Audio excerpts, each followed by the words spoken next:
નમસ્કાર, હું ધનરાજ વસાવા આજ રોજ આપને આજે આ વિડીયોના માધ્યમથી કહેવા માંગુ છું કે ઝઘડિયામાં આવેલી બ્રિટાનિયા કંપનીના કર્મચારીઓ મારા ભાઈઓ છેલ્લા 3 દિવસથી હડતાલ પર બેઠા છે અને આ બ્રિટાનિયા કંપનીના અધિકારીઓ તેમની રજૂઆત છેલ્લા કેટલા દિવસથી તે લોકો કરી રહ્યા હતા અને હવે આજે એ ધરણા પર બેઠા છે 3 દિવસથી.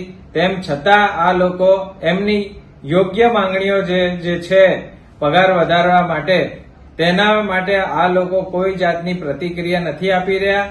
તેના અનુસંધાનમાં હું પણ કાલે તેમનો સાથ સહકાર આપવા માટે તેમનો જુસ્સા વધારવા માટે હું પણ બ્રિટાનિયા કંપની પર પહોંચી અને તેમને સમર્થન જાહેર કરું છું. એટલે આપને પણ આ વિડીયોના માધ્યમથી હું વિનંતી કરીશ કે આપ સૌ પણ કાલે સવારે 11 વાગે બ્રિટાનિયા કંપની પણ આવો અને આ આપણા ભાઈઓને હક અધિકાર માટે આપણે પણ એમને સાથ સહકાર આપીએ. જય હિન્દ, જય ગરવી ગુજરાત.